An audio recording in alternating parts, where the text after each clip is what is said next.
ต่อไปรัตนาญาณปันเทศนาเรื่องพุทธภพเนาะอานิสงส์สาธุภูมิเจ้าโลกาธิปติสัมปติเทตามานาสัพพุมาสัมปันนะโมภะคะวะโตอะระหะโตสัมมาสัมพุทธัสสะนะโมตัสสะภะคะวะโตอะระหะโตสัมมาสัมพุทธัสสะนะโมตัสสะภะคะวะโตอะระหะโตสัมมาสัมพุทธัสสะพุทธุปาโทจตุระโพโลเกธัมโมติติวันนี้อาตมาภาพจะได้แสดงพระธรรมเทศนาพระอานิสงส์แห่งการถวายทานแก่ออกตัวญาติโยมเจ้าภาพเจ้าศรัทธาทั้งหลายที่มีจิต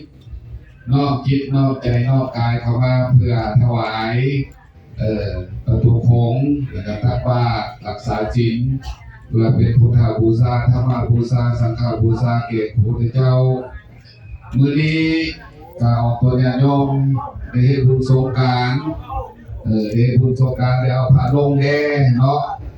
เพราะว่าอิงตามการขาดเขินของครูบาอาจารย์เท่านี้แหละครูบาก็บ่มีหลายถ้าพระเฮ็ดพ่อหมู่ก็สิบ่ได้เฮ็ดก็สิได้เฮ็ดก่อนหมู่เนาะดีแล้วเฮ็ดก่อนหมู่หั่นนะเฮ็ดก่อนหมู่ก็ได้ก่อนหมู่ได้บุญก่อนหมู่ผู้ใดเฮ็ดหลังก็ได้หลังอันนี้ก็ถือว่าเป็นฮีตของประเพณีของชาวภูเขาคือเป็นอย่างฮีต12เนาะไม่ออกเนาะเฮาบ่ไปฮีตมองบ่ให้ไปของเซาพุ่นน่ะฮีต12มีหยังได้เดือนนึงบุญเข้ากรรมบุญเข้ากรรมเดี๋ยวนี้หั่นก็บ่อื่นหั่นก็ยังมีอยู่บุญเข้ากรรมแต่ว่าบุญนานาบ้านเฮานี่ก็สิบ่อยากมีแหละ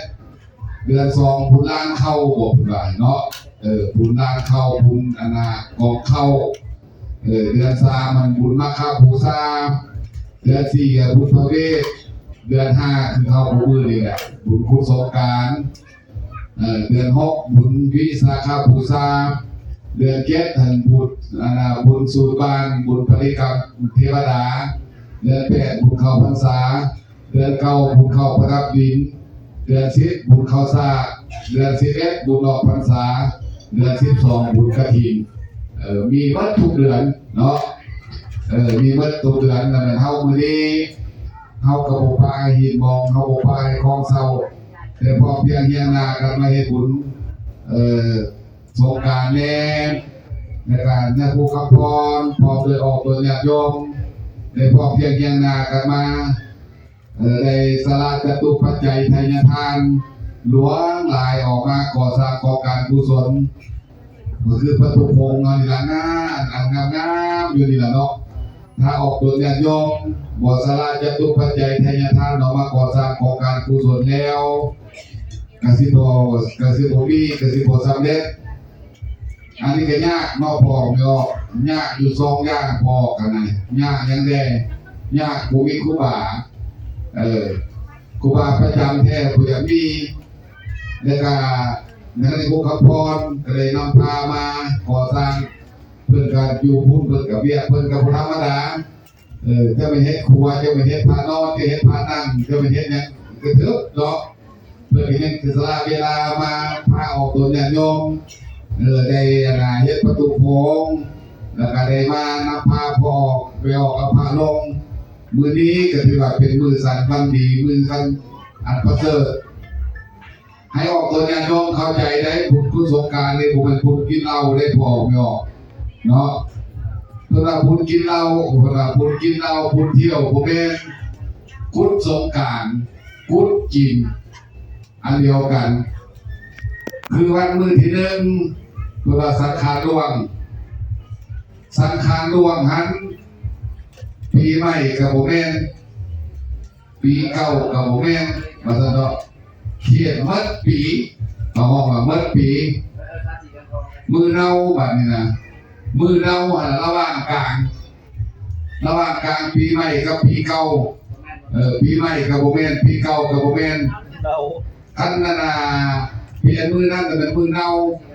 ถ้าภาษาบ้านเฮาเลยเป็นมือไวพ่อไวแม่ไวญาติพี่น้องมือไวไหนมือเน่ามือไว ถ้าพ่อแม่เฮายังมีชีวิตอยู่เฮาก็มีเครื่องนุ่งของถือของใส่อันนั้นแหละเป็นการว่าโสมาว่าพ่อเอ้ยแม่เอ้ย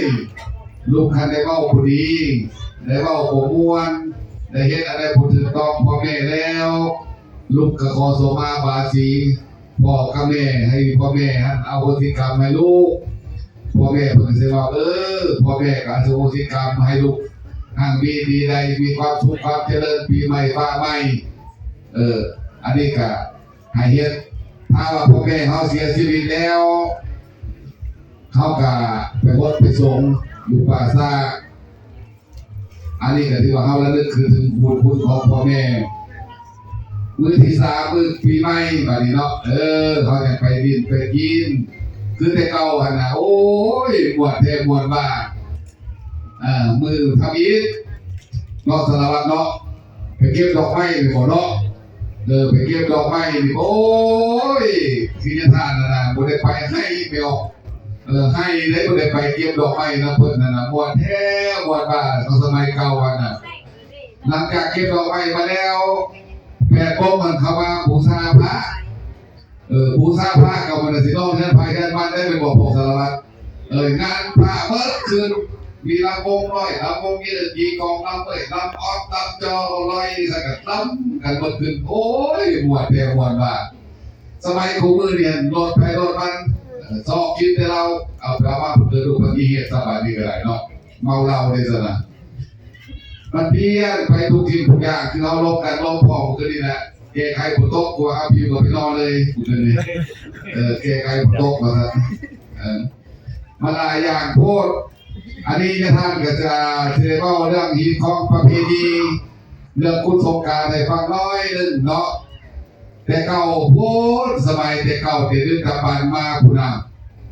ำศาสนาบ่มีแท้เฮาเนี่ยถือพรหมเป็นใหญ่เนาะเฮานับถือพรหมฆ่าหมูฆ่าไก่ฆ่างัวฆ่าควายถวายพรหมหลังจากนั้นศาสนาอันนครมาแล้วมีมานวะกุมารน้อยผู้หนึ่งเกิดมาแล้วมีฤทธิ์เดชานุภาพแก่กล้าที่สุดแล้วคนเฮาแล้วมันไปไปหมอน้อยๆอันนั้นหมอกุมารน้อยอันนั้นแล้วพรหมมันละบ่ได้กินข้าวได้บาดนี้ก็ได้เนาะของหมู่พระบายให้ได้สวัสดีก็ได้เป็นยังว่าหัวหมูหัวไก่ก็คือว่าบ่ได้กินบาดนี้ก็ได้นะไปทางไหนเบิดหัวหมูหัวไก่เฮาเนี่ยนะก็เรียกมาเบิ่งว่าโอ้ยมันก็เป็นน้ำมอน้อยๆอันนี้นี่แล้วมันเกิดมาแล้วมันมีเด็กมันมีเก่กาความสามารถเจ้าหน้ากามันก็บ่ได้กินอีสังมันสิเก่งปานใดว่าซั่นเฮาสิไปถามปัญหากับบ้านบ่รู้ก็ลงมาแต่สัตว์ฟ้าผู้ลงหาบ่ได้น้อยนี่เอิ้นขึ้นมากับมาเว้ากันซะแต่เฮาเนี่ยนะเดี๋ยวนี้ล่ะพระค่อยให้เวลาเจ้า7มื้อคันเจ้าตอบปัญหาค่อยได้ค่อยตัดหัวค่อยคันเจ้าตอบปัญหาบ่ได้ตัดหัวเจ้าเนาะเอา2อย่างเพราะว่าเดี๋ยวนี้มีแต่คนนับถือเจ้าค่อยแล้วบ่มีคนนับถือหัวหมูหัวไก่หัวเป็ดหัวอะไรก็บริกินคอยนะถ้าว่าซีรีส์8ประการนั้นแม่นเนี่ย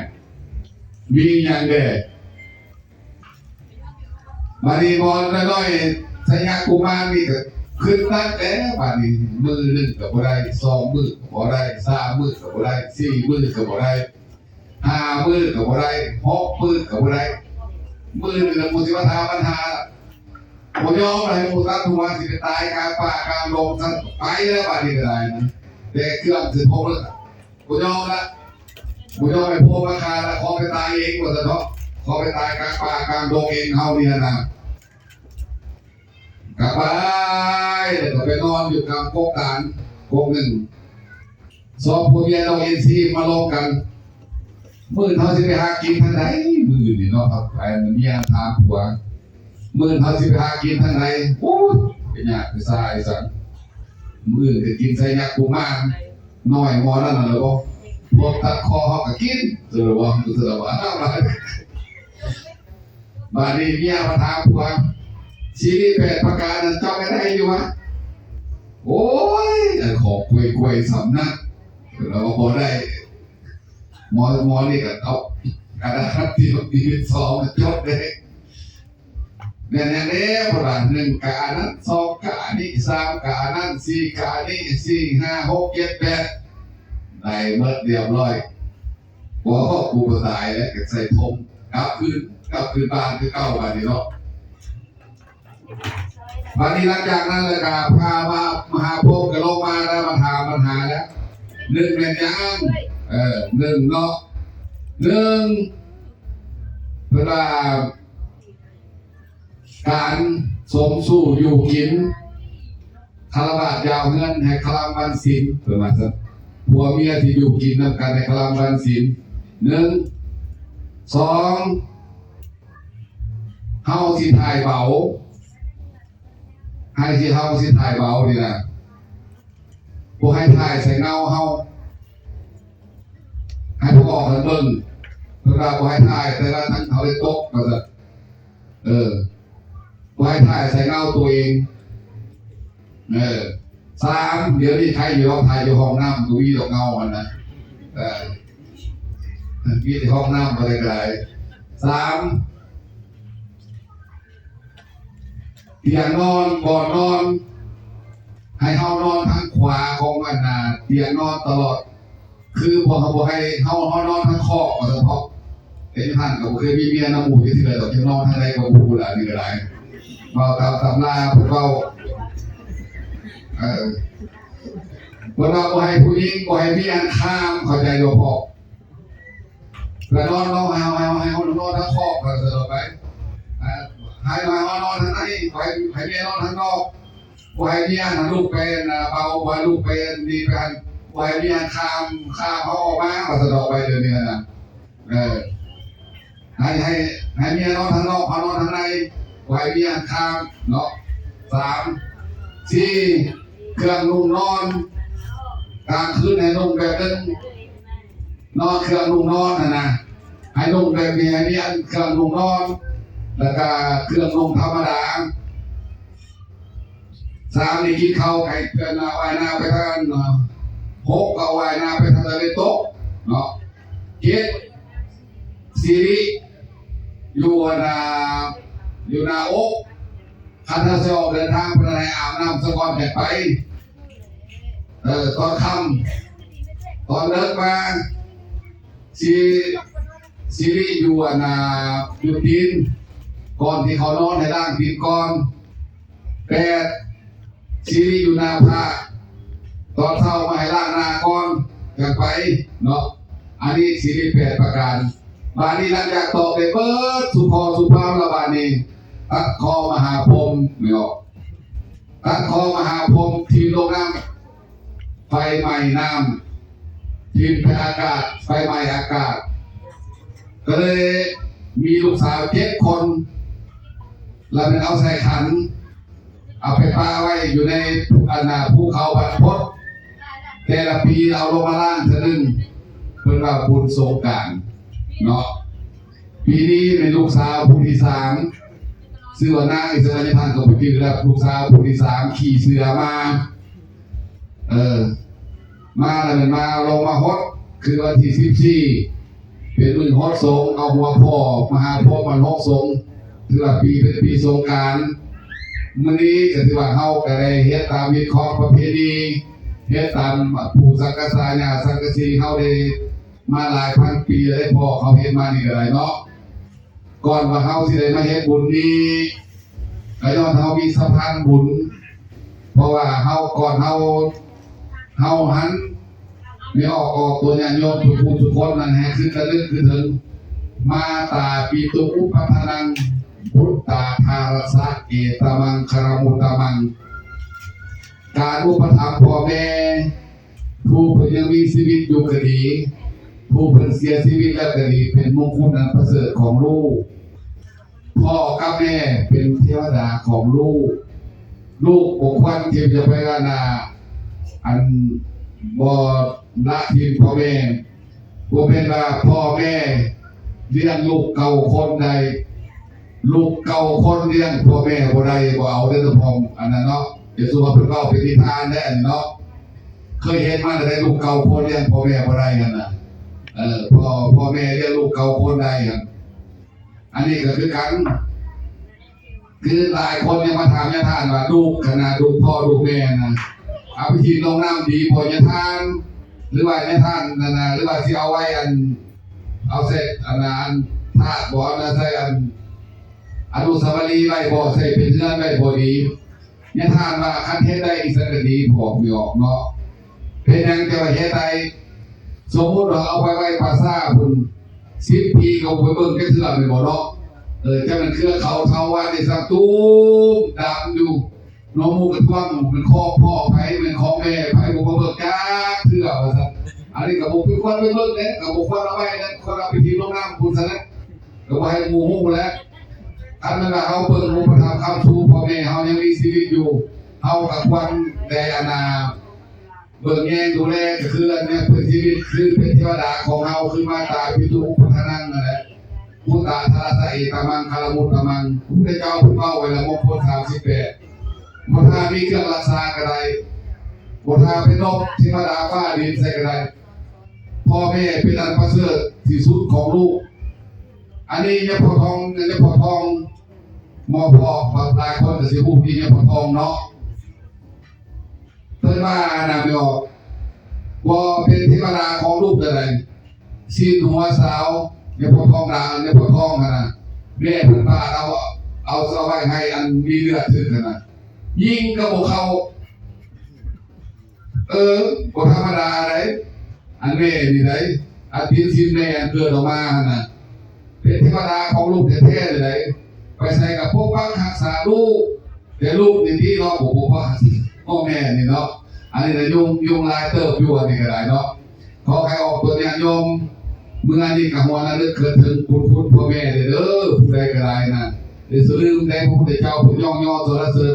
ถ้าผู้ใดบ่พอดูแลเบิ่งแย่งพ่อแม่เพิ่นว่าเป็นอัปปมงคลเป็นคนที่บ่มีมงคลอันประเสริฐบ่คือมาตายพิโลอุปทานังโบตาทาใส่ตามังคารมุตตมังถ้าเขาบ่มีเด้สนะญาตกานันจะเอตมังคารมุตตมังญาติผู้ใหญ่ต่างหน้าพ่อแม่เฮาเป็นยังมีเฮาควรคารวะโสมาเพิ่นบ่แม่นว่าสิว่าเฮาบ่มีพ่อมีแม่แล้วเฮาสิบ่เบิ่งแยงปู่ย่าตายายผู้ที่มีพระคุณแก่เฮาหันอันนี้ก็ควรเบิ่งแยงดูแลผู้มีพระคุณของเฮาให้เพิ่นได้คือว่าหาแหละเพิ่นก็บ่ได้เฮ็ดห้องหาหยังหลายถ้าเฮามีหยังงานหาการกินเครื่องนุ่งของเพิ่นก็ส่งเพิ่นเพราะเพิ่นดีใจคำว่าของขวัญดีใจที่สุดไม่ออกสมมติว่า10,000 กีบไม่ออกเมื่อเรียนการกามาเอาความกีมาตอนเอาไปตอนนับเราคอยบ่มีหยังคอยเอาความกีมาตอนจะดีใจอย่างแหงเอาเงินให้10,000 กีบเนี่ยผมดีใจโตพวกเราเป็นบ่เนาะบ่เท่าของตอนเด้คำว่าของตอนของให้ดีใจพวกเรานะคือพ่อแม่พอดีเพิ่นเล่านี่ล่ะบ่ไม่ออกก่อนเพิ่นสิเสียชีวิตประมาณอาทิตย์หนึ่งพวกแม่ทานพวกลุงคำจันทร์พวกลุงนางพวกลุงอนันต์ไปเบิดผู้คนพยายามเพิ่นว่ากันว่าไอ้น้องลูกหลานสิถูกเต่าที่เฮียนมาเบิดผู้คนแบบนี้นั่นน่ะคันผู้ดีแล้วมันต่างเพิ่นว่าจะความดีใจแล้วให้ดีใจเพราะว่าลูกหลานมาตูมมาห่อมาโฮมได้ซั่นน่ะอันนี้ก็คือกันเฮาก็ไปต้องตูมไปตกไปโฮมไปเบิ่งไปแย่งพ่อแม่ปีนึงก็มีเท่านึงคือสงกรานต์นี้แต่บอกอายบอกน้องพอมาอะไรกับพ่อมาร่วมกันปาโซปาสีพ่อเพิ่นดีใจเอาเว้าหลายในก็สิไปสั่นเข้าเก่าวงละนี่ก็หลายนะเนาะแต่ในท้ายที่สุดนี้ก็ขอคุณพระพุทธพระธรรมพระสงฆ์คุณพระศรีรัตนตรัยจงมาคุ้มครองปกป้องรักษาชาวพุทธทั้งหลายให้หายทุกข์หายโศกหายโรคหายภัยปีใหม่ฟ้าใหม่นี้ให้มีแต่ความทุกข์ความเจริญปรารถนาสิ่งใดก็ขอให้ออกตัวจันโยมสุขภาพปรารถนาทุกสิ่งทุกประการร่ำรวยสุขทุกคน